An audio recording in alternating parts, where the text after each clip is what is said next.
Bom, esse mês, se você está com a carteira assinada, você, ou for autônomo, vai ter que pagar o imposto sindical. Se não precisa pagar, eles vão descontar. A gente já trouxe aqui para fazer debate, não é isso ou não? Então, com isso, obviamente, o seu salário fica menor, porque você vai perder um dia de trabalho para poder pagar o sindicato, sendo ou não sindicalizado. A contribuição sindical foi incluída na lei que criou a consolidação das leis do trabalho em 1943, no governo Getúlio Vargas. Depois, em 1988, ela foi incorporada também à Constituição Federal. A contribuição funciona praticamente como um imposto, que é pago por todos os trabalhadores que participam de uma determinada categoria econômica ou profissional. A cobrança atinge a todos, seja sindicalizado ou não, e também os patrões. O valor da contribuição corresponde a um dia de trabalho e é descontado no mês de março. Os profissionais autônomos pagam o imposto em fevereiro. Já para as pessoas jurídicas, o valor varia de acordo com o capital social da empresa.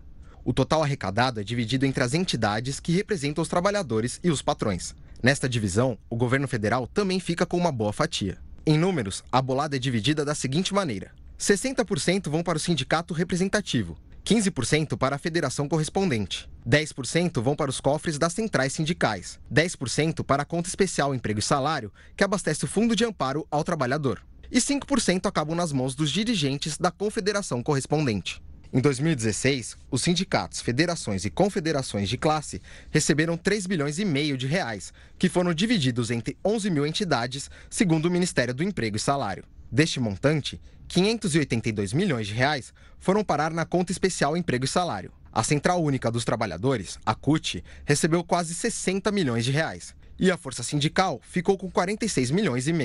Do lado dos patrões, a Confederação Nacional do Comércio ficou com uma fatia de 29 milhões de reais. Há um projeto de lei em tramitação no Senado que questiona a obrigatoriedade da contribuição sindical.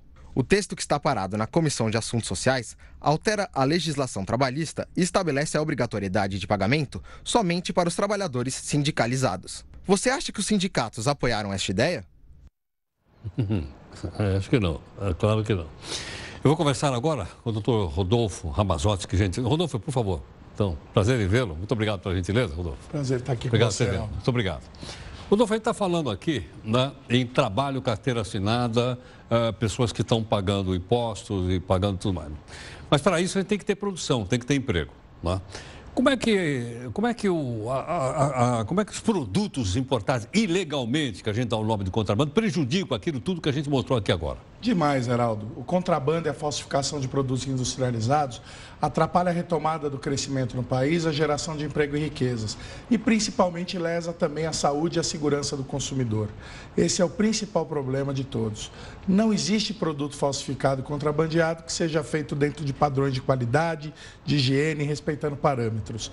O consumidor sempre paga barato, mas é um barato que sai caro. Agora, ele rouba emprego no país ou não? Demais, demais. Hoje o Brasil perde 130 bilhões de reais com contrabando e a falsificação de 130 bilhões. Esses valores de perda são relacionados tanto à perda de arrecadação tributária, que vocês estavam discutindo agora aqui, mostrando, como também perda de faturamento das indústrias legalmente estabelecidas, que são vítimas desse problema.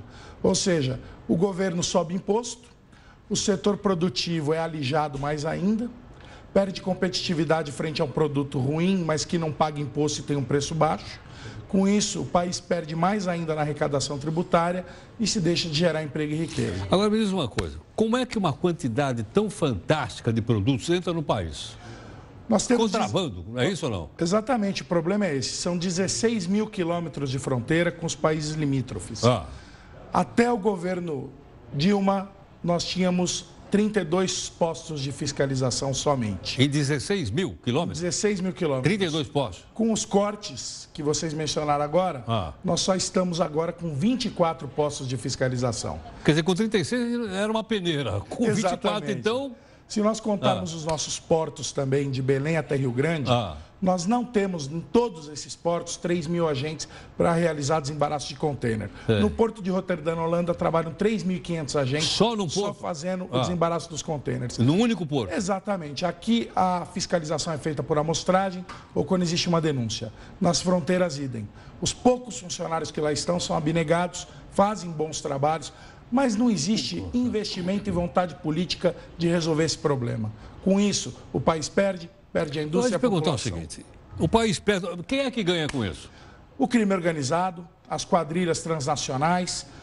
No caso específico do cigarro contrabandeado, onde o Paraguai tem 30 tabacaleiras de alto potencial produtivo. Quer dizer, eles produzem cigarro lá e mandam para cá? 30 fábricas. Quem mais ganha, inclusive, é o presidente daquele país, o senhor Horácio Cartes, que é dono da maior tabacaleira fornecedora do contrabando para o Brasil. Ah, é? Então fica complicado você construir uma agenda positiva ou tentar resolver o problema, quando institucionalmente o país vizinho colabora com o problema. Agora, deixa eu te perguntar uma coisa. Agora, do outro lado também, cabe a nós, cidadãos, dizer, pô, eu conheço um pouco a periferia de São Paulo, né? Outro dia eu cheguei num boteco na periferia e um cidadão comprou um pacote de cigarro paraguaio por R$20. Exatamente. Ali tinham 10 maços de cigarro. Isso. R$2 cada um.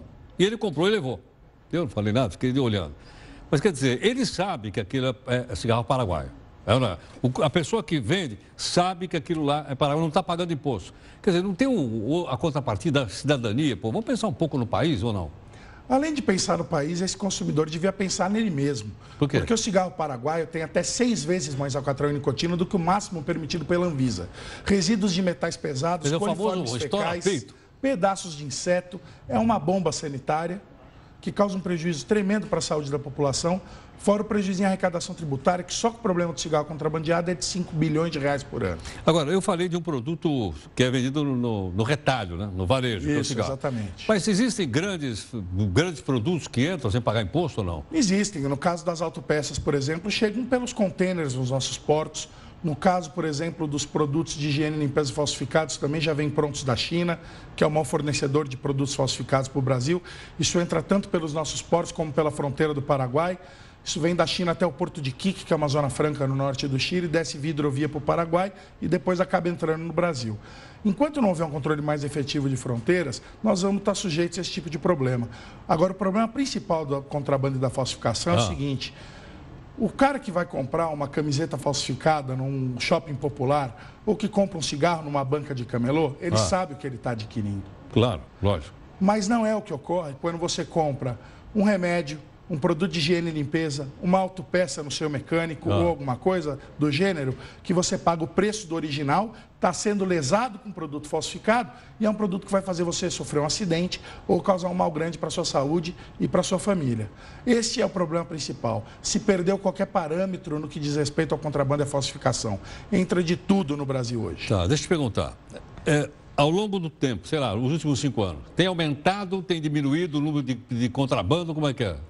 O número de operações com as autoridades vem aumentando, porque o law enforcement de associações como a BCF vem aumentando com as autoridades. Nos últimos 12 meses foram 1.837 operações realizadas pelas autoridades, provocadas pela BCF, por exemplo. Agora, isso também acompanha o crescimento do comércio transnacional, isso também é acompanhado pelo aumento da tributação no Brasil, pela crise econômica, que fez com que o volume dos produtos contrabandeados aumentasse. Em 2 anos para cá, o prejuízo era de 100 bilhões, subiu para 130 bilhões, ou seja, nós tivemos um acréscimo de 30% no prejuízo causado pelo contrabando e pela falsificação, exatamente pelo descontrole de fronteiras e pela falta de vontade política de resolver o tema. Nós esperamos que esse governo novo, em São Paulo, por exemplo, com o prefeito João Dória, que o ministro novo da Justiça possam vir com novas iniciativas para auxiliar a indústria nacional no tema, assegurar um pouco esse problema, porque senão a indústria não vai ter como ter uma retomada. E o principal, tem que haver vontade política. Sem vontade política não se faz nada. Muito obrigado pela gentileza. Foi um prazer, Heroto. Parabéns pelo seu aniversário ontem. Obrigado. Muito obrigado. Muito obrigado. Muito obrigado.